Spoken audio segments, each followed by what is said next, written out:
ഒരാളുടെ ആത്യന്തികമായ ജീവിത ലക്ഷ്യം എന്താണ്? അതിനായി ആ വ്യക്തി സ്വീകരിച്ച ആധാരങ്ങളുടെ മൂല്യം എന്താണ്? ലക്ഷ്യസാധ്യത്തിന് ആ മൂല്യങ്ങളും തന്റെ ഫിലോസഫിയും സഹായിക്കും എന്ന് എങ്ങനെ ആ വ്യക്തി തീരുമാനിച്ചു? ഏത് തത്വചിന്തകരെക്കുറിച്ചും നമ്മൾ ചോദിക്കേണ്ട ഈ ചോദ്യങ്ങൾ എന്നെക്കുറിച്ചും ഞാൻ പലവട്ടം ചോദിച്ചിട്ടുണ്ട്. തത്വചിന്ത എന്നത് തർക്കങ്ങളുടെ ഒരു ശ്രേണി മാത്രമല്ല, ഒരു വാദപ്രതിവാദ ശ്രേണിയുമല്ല. അവയെല്ലാം എന്തിനൊരു വ്യക്തി സ്വീകരിച്ചു, അവ കൊണ്ട് ആ വ്യക്തിയിലും ആ വ്യക്തി ജീവിക്കുന്ന സമൂഹത്തിലും എന്ത് മാറ്റവും എന്ത് പുനരുത്ഥാനവുമാണ് വ്യക്തി ഉദ്ദേശിക്കുന്നത് അല്ലെങ്കിൽ സ്വപ്നം കാണുന്നത്? പുനരുത്ഥാനം ആദ്യം സ്വപ്നം കണ്ടിട്ട് വേണമല്ലോ അത് നടപ്പിൽ വരുത്താൻ. ആദ്യം മനസ്സിലൊരു ഭാവനയിലൊരു രൂപം സ്വപ്നം കണ്ടിട്ട് ആ സ്വപ്നത്തിനെ സാക്ഷാത്കരിക്കലാണല്ലോ പുനരുത്ഥാനമൊക്കെ. അപ്പൊ ധ്യാനവും ജ്ഞാനവും ഒരു വ്യക്തിയെ എങ്ങനെ ശാന്തിയിലേക്കും പൂർണ്ണതയിലേക്കും നയിച്ചു? ഈ മാതൃക എല്ലാവരും സ്വീകരിക്കുന്ന പക്ഷം ലോകത്തിന് ശാന്തിയും പൂർണ്ണതയും ലഭിക്കുമോ? ഇതെല്ലാം ഉൾപ്പെട്ട ഒരു ജീവിത ദർശനമാണ് എന്നെ സംബന്ധിച്ചിടത്തോളം എന്റെ ഫിലോസഫി അല്ലെങ്കിൽ എന്റെ തത്വചിന്ത. അതായത് അത് ജീവിതം തന്നെയാണ്. ജീവിതത്തിൽ നിന്ന് വ്യത്യസ്തമായ ഒരു ആംചെയർ ഫിലോസഫി അല്ല എന്റേത്. ഈ മാർഗത്തിൽ കാൽപ്പനികതയുടെ പൈതൃകം, what you call the romantic legacy, നഷ്ടപ്പെടാതെ തന്നെ മുന്നോട്ട് പോകാൻ സാധിച്ചതിൽ എനിക്ക് തീർച്ചയായും ആനന്ദമുണ്ട്. സാഹിത്യവും സംഗീതവും ഈ കാൽപ്പനികതയുടെ പൈതൃകത്തിൽ നിന്ന് വന്നവയാണ്. അതിന്റെ സൗന്ദര്യലഹരി അനുഭവിക്കാത്ത ശുഷ്ക പാണ്ഡിത്യമായിരുന്നില്ല ആദ്യ ശങ്കരന്റേത്. അത് ഭാഷ്യകാരനായ ശങ്കരനെ കുറിച്ച് സംസാരിക്കുമ്പോൾ പല പണ്ഡിതന്മാരും മറന്നു പോകുന്ന ഒരു കാര്യമാണ്. അത് തികച്ചും വേദനാജനകമാണ്. സർവജ്ഞൻ ആയ ഒരു പുരുഷൻ, ശങ്കരൻ എന്ന സർവജ്ഞ പുരുഷന്റെ പൂർണ്ണതയിൽ ഉൾപ്പെട്ട ഒരു ഭാഗമാണ് ആ കാൽപ്പനികതയുടെ സംഗീതവും സാഹിത്യവും ഉള്ള സൗന്ദര്യലഹരി. ആ പൂർണ്ണതയിൽ ഉൾപ്പെട്ട ഒരു ഭാഗത്തിന് ഇങ്ങോട്ട് അടർത്തിയെടുത്തിട്ട് ഇത് അദ്ദേഹത്തിന്റെ അല്ല എന്ന് പറയുന്നത് ആ സർവജ്ഞ പുരുഷന്റെ വ്യക്തിത്വത്തെ അപൂർണമാക്കി മാറ്റലാണ്. അപ്പൊ അങ്ങനെ ചെയ്യുന്ന ശുഷ്ക പണ്ഡിതന്മാര് കുരുടൻ ആനയെ കണ്ട പോലെയാണ് ശങ്കരന്റെ വ്യക്തിത്വത്തിന്റെ ഒരു ഭാഗം മാത്രം കാണുന്നത് എന്നതാണ് വേദനാജനകമായ സത്യം. ഞാൻ അങ്ങനെ കാണുന്നില്ല. ശങ്കരനെ ഒരേ സമയത്ത് സംഗീതവും സാഹിത്യവും ശാസ്ത്രവും എല്ലാം ഒരേ സമയത്ത് തന്റെ മസ്തിഷ്ക മണ്ഡലത്തിൽ ഉദിച്ച ശരിയായ സർവജ്ഞ പുരുഷനായി തന്നെയാണ് ഞാൻ കാണുന്നത്. കാരണം എനിക്ക് അവ തമ്മിൽ ഒരു അന്യത്വം ഒരിക്കലും തോന്നിയിട്ടില്ല എന്നുള്ളതാണ്. അതാ പറഞ്ഞ ജീവിതവും തത്വചിന്തയും തമ്മിൽ എനിക്ക് ഒട്ടും വ്യത്യാസമില്ല. തത്വചിന്തകനായാലും ശാസ്ത്രജ്ഞനായാലും തനിക്ക് മുമ്പ് ചിന്തിച്ച പൂർവികരുടെ ചിന്തകളുടെ തോളിലിരുന്നു കൊണ്ടാണ് പുതിയ ചിന്താഗോപുരം പണിയുന്നത്. ക്രിസ്തുവർഷാരംഭം മുതലുള്ള കിഴക്കും പടിഞ്ഞാറുമുള്ള ചിന്തകന്മാരുടെ ഗോപുരങ്ങൾക്ക് ഇപ്പോൾ 21 ശതവർഷം പടിയായി. മെഹർഗാർ കാലം മുതലേയുള്ള ഇന്ത്യൻ പൂർവികരുടെ ചിന്താഗോപുരങ്ങൾക്ക് ഇപ്പോൾ 10,001 പടി കഴിഞ്ഞു. 2100-ഉം 10,001-ഉം തമ്മിലുള്ള വ്യത്യാസം ഒന്ന് ആലോചിച്ച് നോക്കുക. ഞാൻ ചിന്തിക്കുന്നത് ഇത്രയും ചിന്താധാരകളുടെ, കിഴക്കും പടിഞ്ഞാറും ഉണ്ടായിട്ടുള്ള ഇത്രയും ചിന്താധാരകളുടെ അധിഷ്ഠാനത്തിന്റെ മുകളിൽ കയറിയെന്നാണ്. എന്നാൽ ഇവയെല്ലാം അനുഭവിച്ചും കണ്ടും കേട്ടും പഠിച്ചും ഒരു തത്വചിന്ത ഉണ്ടാക്കിയെടുക്കുന്നതിന് എത്രയോ മുമ്പ്, വെറും 3-4 വയസ്സ് പ്രായമുള്ളപ്പോൾ തന്നെ ഞാൻ ചിന്തിച്ചതും അനുഭവിച്ചതും പറഞ്ഞതും അതിലിരിക്കുന്ന തത്വചിന്തയും എനിക്ക് എവിടെ നിന്ന് ലഭിച്ചു? ഒന്നും വായിക്കാൻ അറിയാത്ത കുട്ടിക്കാലത്ത് തത്വചിന്താപരമായ കവിതകൾ ഞാൻ എങ്ങനെ രചിച്ചു? ഇതാണ് സെൽഫ് അനാലിസിസ് എന്ന് പറയുന്ന സംഗതി. അവനവനെ തന്നെ അനലൈസ് ചെയ്യണം. ഭാവനാസമ്പന്നമായ ആത്മാവ് പ്രതിഭയുടെ പ്രതിഭാസമായി സ്വയം പ്രഭമായി നമുക്ക് വെളിപ്പെടുത്തി തരുന്ന അത്തരം ദർശനം അല്ലെങ്കിൽ അറിവ് തീർച്ചയായും പാണ്ഡിത്യത്തിൽ അധിഷ്ഠിതമല്ല, ആത്മാധിഷ്ഠിതമാണ്. ചെറിയ കുട്ടിക്ക് പാണ്ഡിത്യം ഇല്ലല്ലോ, അത് ആത്മാവിൽ അധിഷ്ഠിതമാണ് ആ പ്രതിഭ. ആത്മാധിഷ്ഠിതമായ അത്തരം അനുഭവങ്ങളുടെ പൊരുൾ തേടുന്ന ജീവിതയാത്രയിൽ പാണ്ഡിത്യം നമുക്ക് നാം അറിയാതെ വന്നു ചേരുന്ന ഒരു നിധിയാണ് എന്നാണ് എന്റെ അനുഭവം. അല്ലാതെ നമ്മൾ പാണ്ഡിത്യം തേടി നടക്കുന്നില്ല. നമ്മൾ തേടി നടക്കുന്നത് നമുക്ക് ലഭിച്ച ആ അനുഭവത്തിന്റെ വേരിനെയാണ്. ആ അനുഭവത്തിന്റെ വേരിനെ തേടുമ്പോൾ പാണ്ഡിത്യം നമുക്കറിയാണ്ട് ഇങ്ങോട്ട് വന്നു ചേരുകയാണ്. ഒരു ചോയ്സ്ലെസ് അവയർനെസ് ആയിട്ട് നമുക്ക് ഇങ്ങോട്ട് വന്നു ചേരുന്ന ഒരു സാധനമാണ്, തേടാതെ തന്നെ. തത്വചിന്ത അല്ലെങ്കിൽ ഫിലോസഫിയും മതം അല്ലെങ്കിൽ തിയോളജിയും വാസ്തവത്തിൽ ഒന്നല്ല. മാർഗത്തിലും വിഷയത്തിലും അവ തമ്മിൽ ഏറെ അന്തരമുണ്ട്. ഭാരതീയ തത്വചിന്തയിൽ വിഹരിക്കുന്ന ഒരു മനസ്സിന് ഉപനിഷത്തും വേദവും വേദാംഗവും ഗീതയും ബ്രഹ്മസൂത്രവും ഇതൊന്നും മതഗ്രന്ഥങ്ങളല്ല.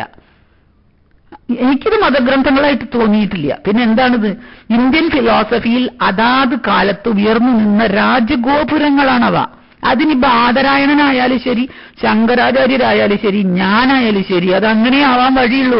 അത് തത്വചിന്തയെ മതം എന്ന് വിളിക്കുന്നത് അഭിപ്രായം എന്ന അർത്ഥത്തിൽ മാത്രമാണ്. ഒരു വ്യക്തിയുടെ മതം എന്ന് പറയുമ്പോൾ ആ വ്യക്തിയുടെ അഭിപ്രായം എന്നല്ലാതെ റിലിജിയൻ എന്ന്, തിയോളജി എന്ന് ഇന്ന് പറയുന്ന ആ അർത്ഥം ഇല്ല എന്നുള്ളതാണ് ഞാൻ മനസ്സിലാക്കിയിട്ടുള്ളത് ഇത്രയും കാലത്തെ ജീവിതത്തിൽ. അതങ്ങനെയാണത്.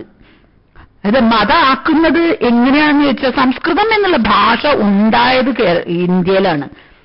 ഇന്ത്യയിൽ ഉണ്ടായ ഒരു ഭാഷയിലല്ലാണ്ട് ഇന്ത്യയിൽ ഇരിക്കുന്ന ആളുകൾക്ക് ചിന്തിക്കാൻ സാധിക്കില്ല.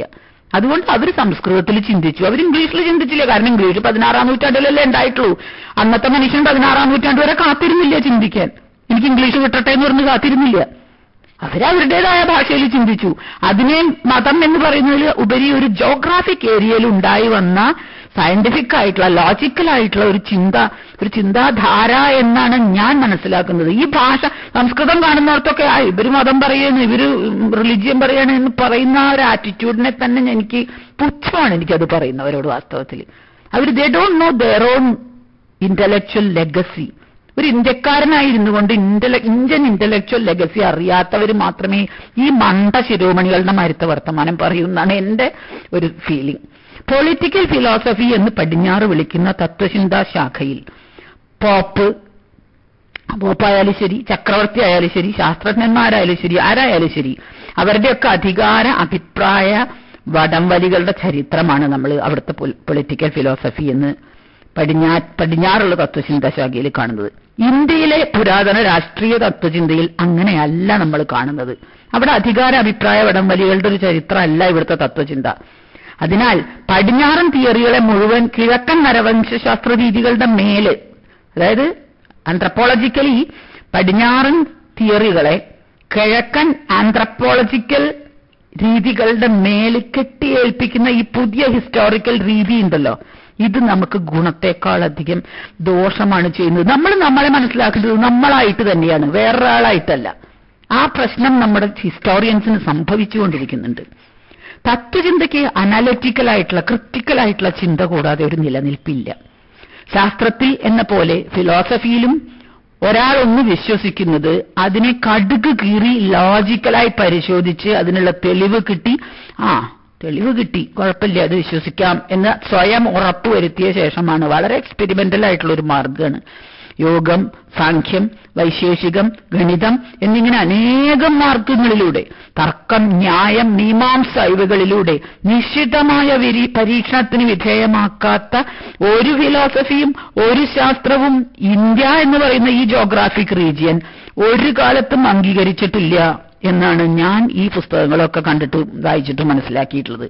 ഇങ്ങനെ ഈ കഴിവുകളൊക്കെയുള്ള ഒരു അനേകം വ്യക്തികളുടെ സഭകൾ, ഗുരുകുലങ്ങൾ ഏറെക്കാലം തുടർച്ചയായി നിരീക്ഷണ പരീക്ഷണങ്ങൾ നടത്തി വിശ്വാസയോഗ്യം എന്ന് എല്ലാവരും കൂടി ഏകകണ്ഠേന തീരുമാനിച്ച് അത്രയും ബുദ്ധിശക്തികളില്ലാത്ത സാധാരണക്കാർക്ക് വേണ്ടി കുറച്ചും കൂടി എഡ്യൂക്കേഷണൽ ബുദ്ധിയോടുകൂടി ഇതിഹാസ പുരാണ സംഗീത നൃത്തകഥാരൂപങ്ങളിലൂടെ വാചിക ആംഗിക അഭിനയ സഹിതം കൊടുക്കുന്ന ഒരു പഞ്ചമവേദം കൂടി ഉണ്ടാക്കി എന്നുള്ളത് അവർ സുചിന്തിതമായ വിദ്യാഭ്യാസ മനഃശാസ്ത്രം കൊണ്ട് ആവിഷ്കരിച്ച ഒരു എഡ്യൂക്കേഷണൽ റിഫോം, ഒരു വിദ്യാഭ്യാസ പദ്ധതി മാത്രമായിട്ടേ ഞാൻ മനസ്സിലാക്കിയിട്ടുള്ളൂ. കാരണം ഇങ്ങനെയുള്ളൊരു പ്രാചീന സംസ്കാരത്തെ അങ്ങനെയല്ലാണ്ട് സാധാരണക്കാരിലേക്ക് എത്തിക്കാൻ സാധിക്കില്ല. ആൻഡ് ഈ പ്രാചീന സംസ്കാരത്തെ പടിഞ്ഞാറൻ നിർവചനപ്രകാരമുള്ള തിയോളജി, റിലിജിയൻ എന്ന് വിളിച്ചത് ആദ്യം ആരാണെന്ന് എനിക്കറിയില്ല. ആദ്യം ആരായിരുന്നാലും ശരി, ഇപ്പോഴെങ്കിലും അത് തിരുത്തി എഴുതാതെ തരമില്ല.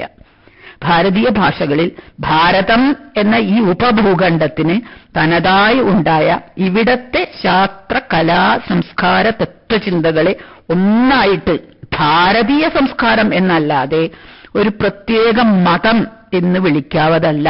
ഒരു പ്രത്യേക വ്യക്തി ഉണ്ടാക്കിയ, ഒരു പ്രത്യേക കാലഘട്ടത്തിന് മാത്രം വേണ്ടി ഒരു പ്രത്യേക വ്യക്തിയുടെ അഭിപ്രായമായിട്ടുണ്ടാക്കിയ ഒരു മതമല്ല അത്. ഭാരതീയരായ എല്ലാവരും അതിൽ അഭിമാനിക്കണം, അതിനെ സംരക്ഷിക്കണം. അങ്ങനെ ചെയ്യാത്തതും അതിനെ നശിപ്പിക്കാൻ ശ്രമിക്കുന്നതുമൊക്കെ ശരിക്ക് രാജ്യദ്രോഹമാണ് എന്ന് ഇവിടുത്തെ ഓരോ പൗരനും ഓരോ ഭരണാധികാരിയും തിരിച്ചറിയണം. അറിവിന് വേണ്ടി സ്നേഹിക്കണം, അറിവിന് വേണ്ടി മാത്രം സംരക്ഷിക്കണം. അടുത്ത തലമുറകൾക്ക് വേണ്ടി അറിവിനെ സംരക്ഷിച്ചേ പറ്റുള്ളൂ. ഇതൊന്നും ഒരു നിക്ഷിപ്ത താല്പര്യത്തിനും വേണ്ടി ആവരുത്. ഇതൊക്കെ വളരെ പ്രധാനമായിട്ടുള്ള ബേസിക് ആയിട്ടുള്ള കാര്യങ്ങളാണ് വാസ്തവത്തിൽ തത്വചിന്ത.